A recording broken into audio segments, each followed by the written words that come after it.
Welcome, स्वागत है आपका। दोस्तों, आप जानते हो वन अपराधों में पीओआर जारी की जाती है और ये पीओआर का डिस्पोजल कैसे होता है। आप ये भी जानते होंगे कि डिस्पोजल के दो तरीके हैं। या तो इसको कोर्ट में पेश किया जाए परिवाद के रूप में जांच के बाद, दूसरा इसको कंपाउंड किया जाए। ठीक है ना। एक तीसरा भी तरीका हो सकता है जहाँ पे ये दोनों चीज़ संभव न हो कि इसको खारिज किया जाए, नस्तीबद्ध किया जाए। हालांकि इसके कोई नियम विभाग में अभी तक है नहीं।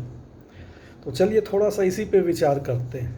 सबसे पहली चीज़ जो पीओआर के संबंध में मैं आपको याद दिला दूं कि पीओआर का वन विभाग के वन संबंधी नियमों में पीओआर का कोई भी लीगल व स्टेट्यूटरी वैधानिक आधार नहीं है।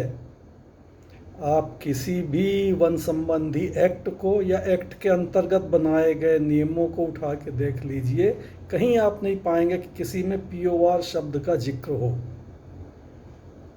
जबकि ये एक बहुत इम्पॉर्टेंट दस्तावेज है, इसको तो आप मानते हैं, लेकिन इसका कहीं कानून में उल्लेख आपको नहीं मिलेगा। पुलिस के मामले में स्थिति अलग। पुलिस की जो एफआईआर है उसका उल्लेख आपको, जो उनकी दंडात्मक विधियां हैं उनमें है, पर वन विभाग में ये चीज़ नहीं है। अब इसको लैकुना माने या जो ही माने, पर ये एक फैक्ट है। और अगर आपको लगता है कहीं है तो प्लीज़ वो रेफरेंस मुझे बताइए, हो सकता है मुझसे कहीं चूक हुई हो। चलिए आगे बढ़ते हैं। अब ये तो एक अलग ही मुद्दा बन जाएगा, तो अभी अपन इसको छोड़ के आगे बढ़ते हैं और पीओआर के डिस्पोजल की बात करते हैं। तो पीओआर के डिस्पोजल में कंपाउंड या कोर्ट केस दो स्थितियां आती हैं। अब कोई भी पीओआर या तो कंपाउंड होगा या कोर्ट में जाएगा, ये डिसाइड कैसे होता है। अभी होता क्या है कि कोई विम्जिकल है, कोई ना नियम है ना कोई निर्देश हैं, जो जैसा समझ में आया। कभी किसी बड़े अधिकारी को लगा कि नहीं नहीं नहीं, ये इसको कोर्ट में डालो, कोर्ट में करो, तो सब कोर्ट में जाएगा। और नहीं तो रूटीन में सब वो कंपाउंड के ढर्रे पे चलते रहेंगे। वास्तव में होना क्या चाहिए, ये इसका एक सक्षम अधिकारी होना चाहिए जो निर्णय करे कि कौन सा पीओआर कोर्ट में ले जाना चाहिए और कौन से को कंपाउंड करना चाहिए, और ये किन आधारों पर निर्णय होना चाहिए उसकी बात करें। तो सबसे पहला आधार मैं तो कहूँगा कि उस केस की जो जांच की गई है, जांच में इकट्ठे किए गए एविडेंस की स्थिति क्या है। अगर वो एविडेंस पर्याप्त हैं ऐसे जो आरोपी को सज़ा दिला सकते हैं, तो फिर ये चॉइस है कि हम उसको कोर्ट में ले जाएं। अगर एविडेंस ही नहीं है तो फिर आप कोर्ट में ले जाके भी क्या कर लेंगे, तो फिर आपके पास कोई चारा नहीं है, फिर आपको कंपाउंड ही करना पड़ेगा। तो एक तो आधार ये। फिर दूसरे आधार की बात आती है कि मान लीजिए आपने कहा कि कंपाउंड करना है और अब इसमें वो एविडेंस नहीं है, लेकिन अगला जो आरोपी है वो कंपाउंडिंग के लिए सहमत होगा, तभी तो आप कंपाउंड कर पाएंगे।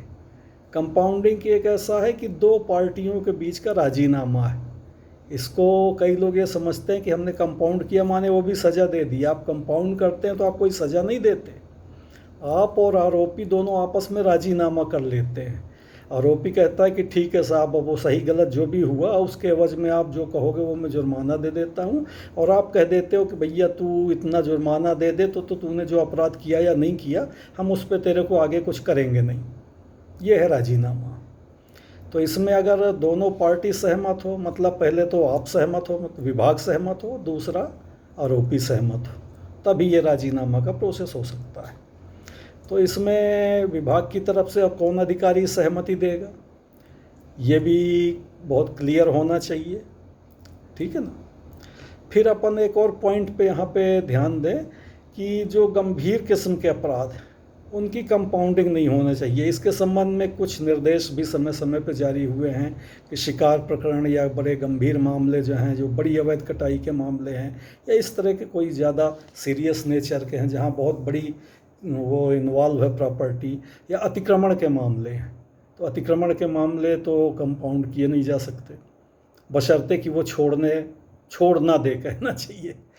तो इस तरह से गंभीर नेचर के मामलों को कोर्ट में ले जाना चाहिए, और नेचुरली उनके लिए फिर आपको उतने एविडेंस जांच में कलेक्ट करने ही पड़ेंगे।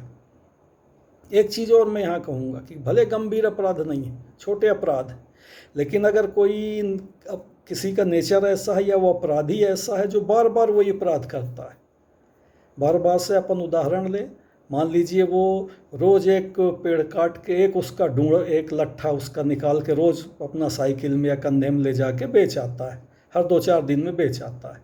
तो एक इंडिविजुअली तो एक अपराध कह सकते हैं छोटा सा है, लेकिन वो रेगुलर करता है, ये उसकी जीविका है, तो फिर ये छोटा नहीं है, फिर आपको इसको प्रोसिक्यूट ही करना चाहिए, ठीक है ना।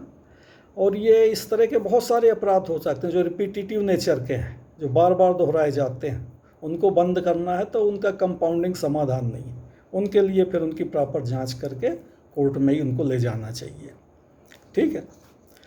अब एक इस पॉइंट पे थोड़ा सा विचार करिए कि ये डिसाइड कौन करे, एक पर्टिकुलर पीओआर हुआ है, उसको कौन अधिकारी ये निर्णय ले कि ये साहब इसको कोर्ट में पेश किया जाए या कि इसको कंपाउंड किया जाए।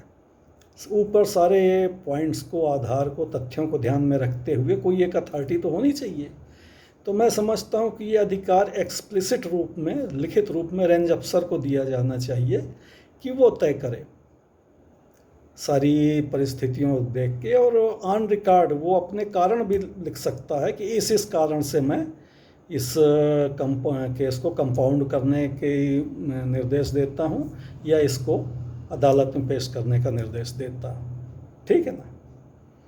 और एक और पॉइंट पे अपन आते हैं कि मान लीजिए दोनों स्थिति से भिन्न ऐसी स्थिति आती है कि अपने को पीओआर को खारिज करना है, तो उसके लिए भी कोई अथॉरिटी होनी चाहिए। तो मुझे ऐसा लगता है कि अगर किसी पीओआर में एविडेंस नहीं मिल रहे हैं, वैसे तो कानून में यह भी प्रावधान है कि अगर किसी प्रकरण में अपराधी अज्ञात है और पाया नहीं जा सकता या पकड़ा नहीं जा सकता, तो फिर उसको जो है वरिष्ठ अधिकारी को सूचना देना पर्याप्त है, मतलब इससे ज़्यादा की अपेक्षा कानून ने नहीं की है। तो पीओआर का क्या करें, जो पीओआर आपने काट के रखा है, अज्ञात में भी पीओआर बहुत कटते हैं, तो एक अथॉरिटी ऐसी हो जिसको ये पावर हो कि जो इस तरह के पीओआर हैं जिनमें ना तो कंपाउंडिंग संभव है और ना तो न्यायालय में ले जाना संभव है, तो उनको खारिज या नस्थिबद्ध किया जाए। तो ये पावर मेरे ख्याल में कंसर्निंग एसडीओ को देनी चाहिए, ताकि वो, क्योंकि कंपाउंडिंग अथॉरिटी भी वही है प्रायः, तो वो इसका भी निर्णय करे कि अगर वो केस पर्याप्त आधार हैं तो वो उसको खारिज भी कर सके, ठीक। एक और पॉइंट इससे रिलेटेड आता है राजसात प्रकरण वाले पीओआर। अब पीओआर हुआ राजसात प्रकरण, अपन ने गाड़ी का राजसात की कार्रवाई शुरू कर दी, उसकी कोर्ट को सूचना चली गई, प्राधिकृत अधिकारी ने प्रोसेस शुरू कर दी, प्रोसेस हो गई, पूरी हो गई। लेकिन इस सिलसिले में अक्सर मैंने देखा होता क्या है कि वो पीओआर की जो अधपन्ना है वो उसी राजसात प्रकरण में चिपका रह जाता है, उसका कोई विधिवत निराकरण होता ही नहीं। अब उसका निराकरण क्या हो सकता है, यहाँ भी दो बात है, या तो उस पीओआर को अपने को प्रोसिक्यूट करना है तो फिर अदालत में ले जाएं और पीओआर की बाकायदा जांच पूरी करें। पीओआर की जांच पूरी होने तक राजसात कार्रवाई रोक पेंडिंग रखने की ज़रूरत नहीं रहती, वो बिल्कुल अलग, वो चल सकती है। कोर्ट केस की कार्रवाई के लिए पीओआर की जांच पूरी होकर फाइनल रिपोर्ट लग के और सारे एविडेंस इकट्ठा करके जो प्रक्रिया है अदालत में देने की, उस तरह से केस दिया जाएगा। तो एक तो ऑप्शन ये है। दूसरे ऑप्शन पे विचार करें, अगर मान लीजिए ये लगता है कि यार ये राजसात कार्रवाई तो हो रही है पर पार्टी चाहती है और आप भी चाहते हैं, वो ऊपर जो मैंने अभी आधार पहले बताए हैं एविडेंस और बाकी, कि यार इसको तो कंपाउंड ही करना ठीक रहेगा, तब क्या होना चाहिए। तो ऐसे केस में जो कंपाउंडिंग का प्रावधान है उस पर आप ध्यान दीजिए। कंपाउंडिंग तब होती है जिसमें जब्त संपत्ति का प्राक्कलित मूल्य पार्टी से वसूला जाता है।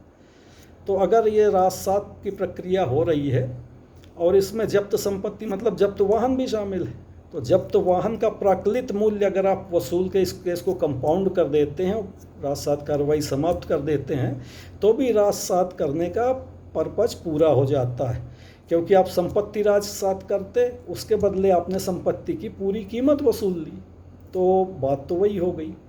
तो इस तरीके से भी इन प्रकरणों का अंतिम निराकरण किया जा सकता है, ठीक है ना। पर ये सारी चीज़ों के बड़ी अफसोस की बात है कि कोई स्टैंडर्ड प्रोसीजर एसओपी नहीं बने हैं, नियम नहीं बने हैं। एक्ट में तो गाइडलाइन होती है, पर एक्ट के आधार पर सरकार को जो नियम बनाने का पावर है उसके अंतर्गत नियम नहीं बनाए गए हैं। ये एक बड़ी कमी दिखाई देती है। आप लोगों के इसमें क्या विचार हैं, अपने बताइए, आपके कमेंट का इंतज़ार रहेगा। धन्यवाद।